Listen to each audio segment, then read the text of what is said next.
ధన్యవాదాలు speaker sir. ముందు కేటీఆర్ గారు చెప్పారు, నేను మళ్ళీ చెప్తున్నాను.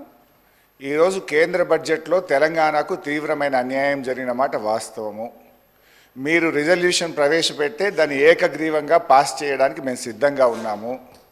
2, మీరు ఢిల్లీకి అఖిలపక్షం తీసుకువెళ్తే మీ వెంట రావడానికి సిద్ధంగా ఉన్నాము. ఢిల్లీలో ధర్నా చేద్దామంటే మేము కూడా మీతో పాటు ధర్నా చేయడానికి సిద్ధంగా ఉన్నాము.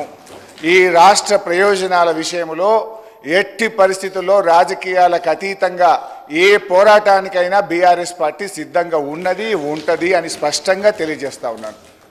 ఇకపోతే అధ్యక్ష, గౌరవనీయ ముఖ్యమంత్రి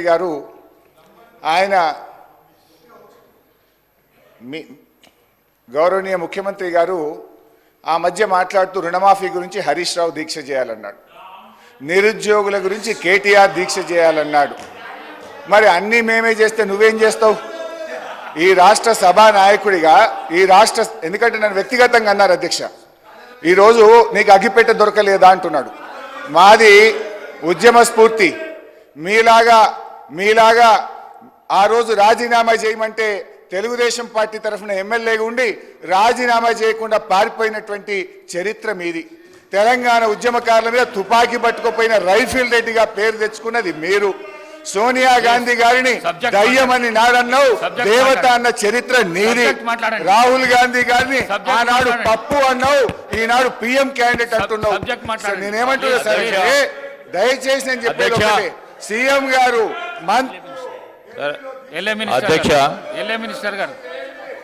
అధ్యక్ష హరీష్ రావు గారికి కోరుతా ఉన్నాము. ఇది చాలా ప్రాముఖ్యత గల ఒక స్టేట్మెంట్కి సంబంధించి అందరి అభిప్రాయాలు తీసుకొని ముఖ్యమంత్రి గారు తీర్మానం చేయాలని మనం అందరం అనుకున్న తరుణంలో మళ్ళా రాజకీయాలకి తావిచ్చే కార్యక్రమం మీరు సమాధానం చెప్పిండ్రు సార్. నేను మిమ్మల్ని కోరుతా ఉన్నా అధ్యక్ష, మరి సిపిఐకి సంబంధించిన పెద్దలు ఇంకా మాట్లాడేది ఉంది, ఇంకొకరిద్దరు గౌరవ సభ్యులు మాట్లాడేది ఉంది కనుక దాని తదుపరి గౌరవ ముఖ్యమంత్రి గారు కూడా తీర్మానాన్ని ప్రవేశపెడతారు కనుక సమయభావం కూడా ఆలోచన చేసి అందరూ సభ్యులు కూడా సహకరించమని కోరుతాను.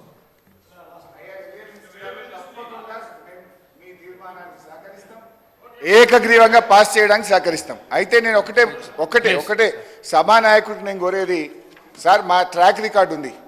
గడ్డిపోచల్లాగా మా నాయకుడు చెప్తే 2 సార్లు ఎమ్మెల్యే పదవికి రాజీనామా చేసిన చరిత్ర నాది, మంత్రి పదవికి రాజీనామా చేసిన చరిత్ర నాది.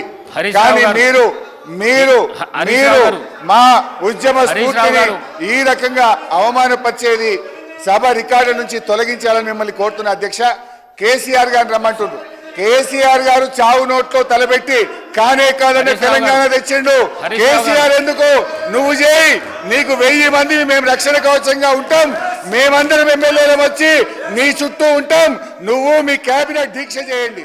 ఆనాడు దొడ్డుబాట్లు కేంద్రం కొనకపోతే మేమందరం ప్లీజ్ కూర్చోండి, ప్లీజ్ కూర్చోండి, ప్లీజ్ కూర్చోండి, ప్లీజ్ కూర్చోండి, ప్లీజ్ కూర్చోండి, please please please please please please please సభానాయకుడు చెప్పిన దాంట్లో తప్పేమీ లేదు. నేను చెప్తా వినండి. సభానాయకుడు ప్రతిపక్ష నాయకుడిని రమ్మంటున్నాడు, అది నాకు కూడా చాలా మంచిది. నేను కూడా పేపర్లో కూడా చెప్పిన, టీవీలలో కూడా చెప్పిన, సభానాయకుడు వస్తే సభకు చాలా గౌరవం పెరుగుతుంది, వారిచ్చిన సూచనలను సలహాలను తీసుకుంటామని చెప్పేసి నేను కూడా చాలాసార్లు చెప్పిన. అదే మాట వారి నోటి నుంచి చెప్పిండ్రు. మీ సభానాయకుడు లేనప్పుడు మీకు అవకాశం ఇవ్వమంటే ఇచ్చిన, మీరు రాజకీయాలకు పోకుండా సూటిగా సమాధానం చెప్పండి, అయిపోయింది. ఇక మీరు కూర్చోండి, మీరు కూర్చోండి హరీష్ రావు గారు, కూర్చోండి, మీరు కూర్చోండి హరీష్ రావు గారు, ప్లీజ్ ప్లీజ్ ప్లీజ్. మీరు అడిగితే నేను ఇచ్చిన,